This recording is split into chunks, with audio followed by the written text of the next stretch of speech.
누워 자전거 타기 해도 되나요? 구르기 운동 해도 되나요? 푸시업 괜찮은가요?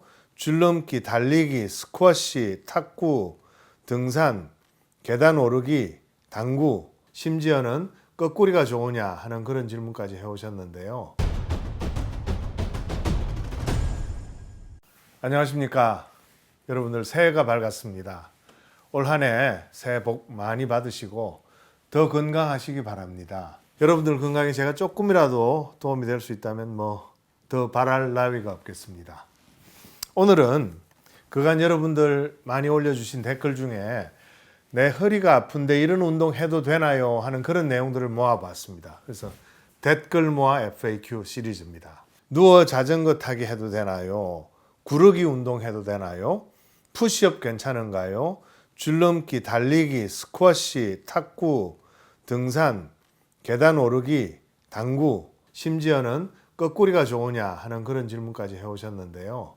제가 여러분들의 댓글만 보고 그런 운동 해도 됩니다. 아니면 하면 안 됩니다. 이렇게 대답을 드릴 수는 없습니다. 절대로. 그 이유는 여러분들의 상태를 전혀 모르기 때문이죠. 그렇다면 진료실에서 제가 직접 뵙고 문진도 하고 그다음 신체 검진도 하고 또 여러분들이 가져오신 여러 장의 MRI를 제가 꼼꼼히 다 살펴보면 대답을 정확하게 드릴 수 있느냐?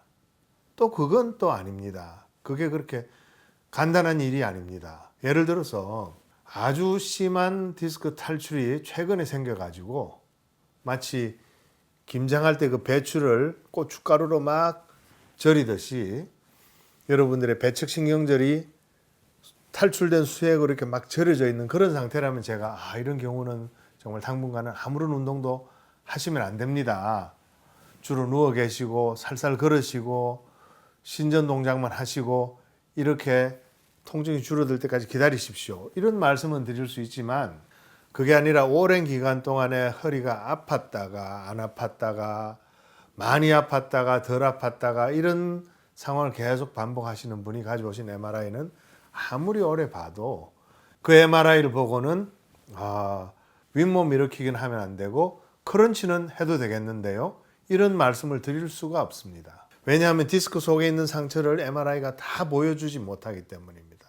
디스크 속에 있는 상처를 가장 정확하게 알아내는 유일한 검사 혹은 유일한 그 방법은요. 우리가 느끼는 통증입니다. 우리가 느끼는 통증에 비해서 MRI가 보여줄 수 있는 건 글쎄요. 한 1000분의 1, 10,000분의 1 정도일 겁니다. 나는 굉장히 아픈데 MRI는 보이지 않습니다. 때로는요. MRI는 또 흉터하고 상처를 구분할 수 없어서 실제로는 흉터인데 상처가 크게 난 것처럼 보여서 오히려 그 반대로 상처는 없는데 심한 상처가 있다고 판단할 수 있도록 하는 게 그게 바로 MRI 영상이기 때문에 아직은 인간이 만들어 놓은 검사 방법보다 우리 몸이 우리 생명체가 가지고 있는 통증이라는 손상을 감지하는 시스템이 훨씬 더 우수하다는 겁니다. 그래서 여러분들이 어떤 운동이 내 몸에 맞는지 안 맞는지를 알아내는 가장 좋은 방법은요. 통증입니다.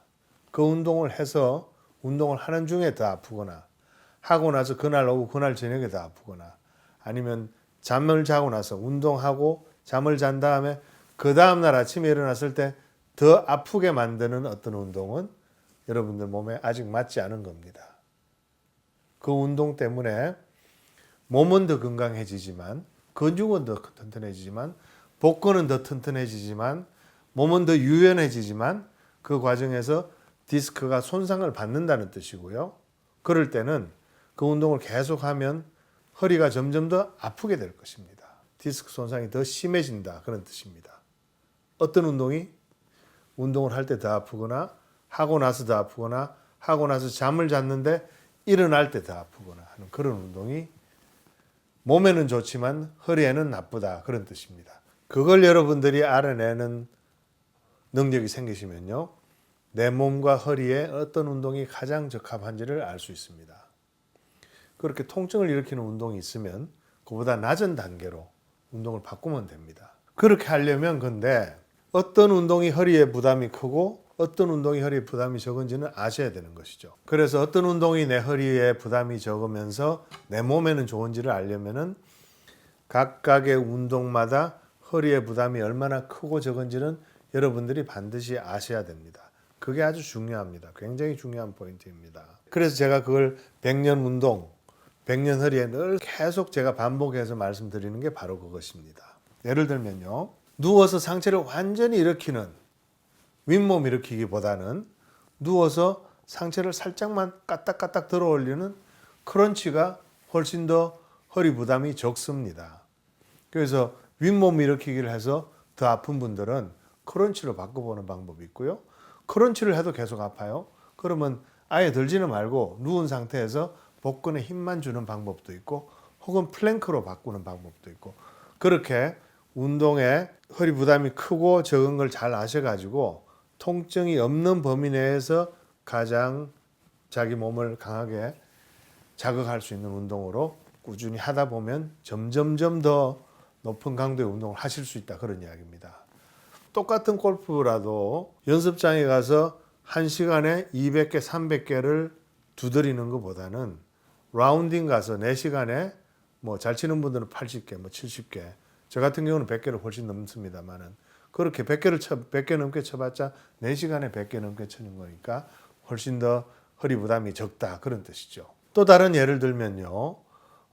데드리프트 같으면 10kg 무게를 드는 데드리프트보다 100kg 무게를 들면 훨씬 더 허리에 부담이 많이 가는 건 뭐 삼척 동자도 알 겁니다.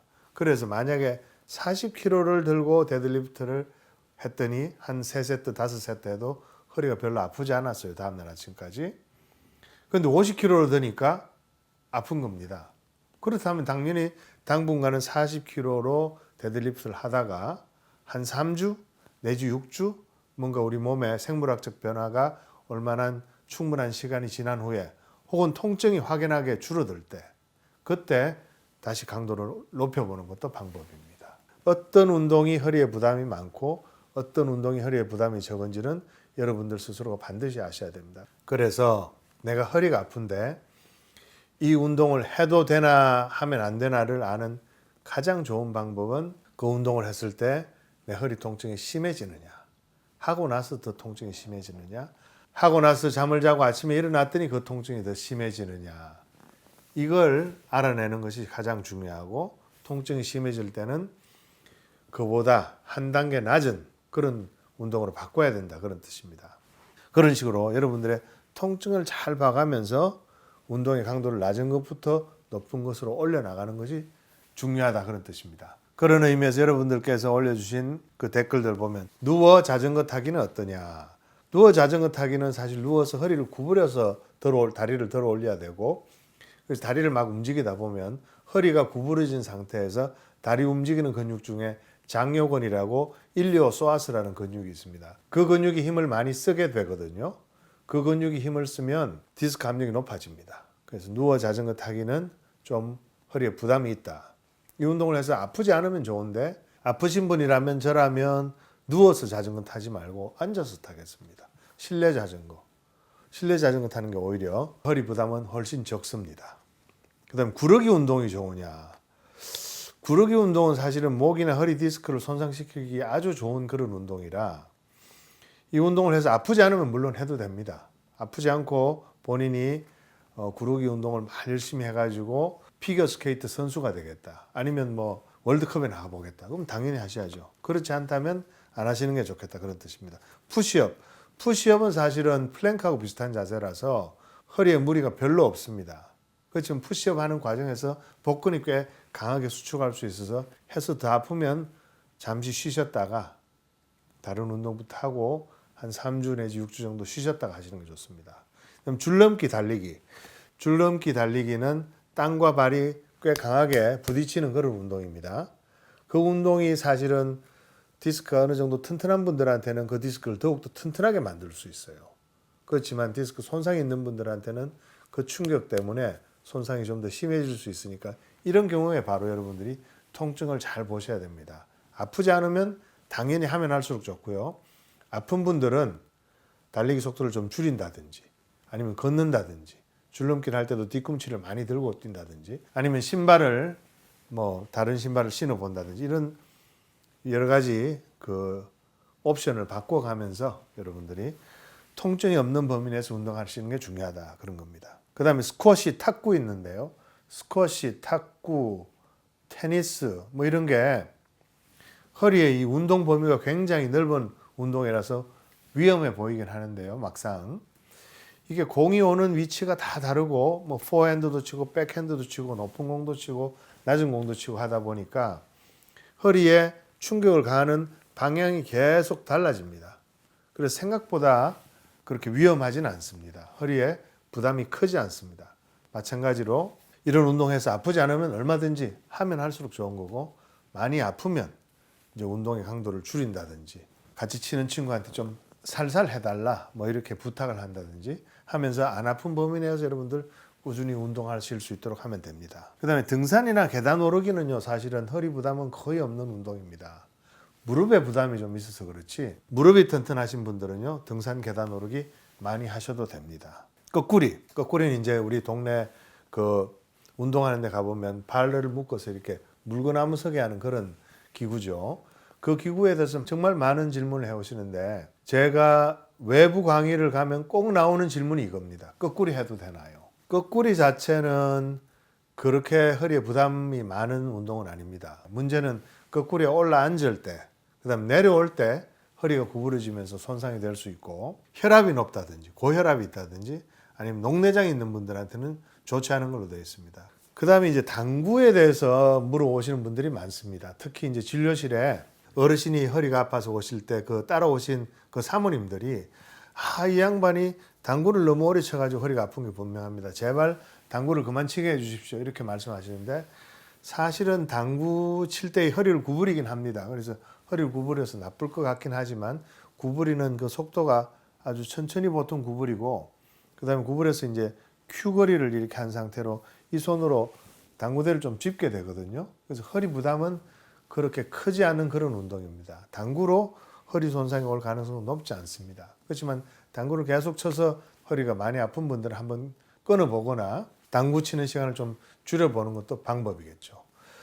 근데 이 당구를 치는 분들한테 조심해야 될 아주 중요한 게 있는데요. 그거는 뭔가 하니 당구를 칠 때 판돈을 너무 키우면 안 됩니다. 판돈을 너무 키우면요. 처음 칠 때는 선의의 경쟁으로 하던 그 게임이 점점 이 과열되면서 자칫 큰 다툼으로 번져서 문제가 되는 경우를 뭐 간혹 봅니다. 그래서 허리를 다쳐 오시는 게 아니라 뭐 뇌진탕, 외상성 뇌손상, 늑골골절, 안화골절 뭐 이런 부상을 많이 입으시기 때문에 당구 칠 때는 절대로 판돈 키우지 마시고 뭐 게임비 내기 정도나 아니면 게임비 내기보다 좀 더 여러분들 그 경기를 흥미진진하게 만들고 싶다 하시면 뭐 짜장면 내기 정도 이렇게 하시면 되지 않을까 하는 그런 생각이 듭니다. 여러분들 오늘의 가장 중요한 포인트는 첫째, 어떤 운동을 했을 때 할 때 아프거나 하고 나서 아프거나 하고 그날 밤 자고 다음날 일어났을 때 더 아픈 운동은 내 몸에는 좋을지언정 내 허리에는 안 좋을 가능성이 높다. 그래서 그 운동보다 한 단계 낮은 운동으로 바꿔야 되고 어떤 운동이 허리에 부담이 많고 어떤 운동이 허리에 부담이 적은지를 반드시 잘 찾아서 몸에는 좋고 허리 부담은 적은 그런 운동을 잘 찾아서 열심히 하시다 보면 여러분들 올 한 해 작년보다 재작년보다 훨씬 더 건강해지실 것입니다. 오늘은 여기까지입니다. 고맙습니다.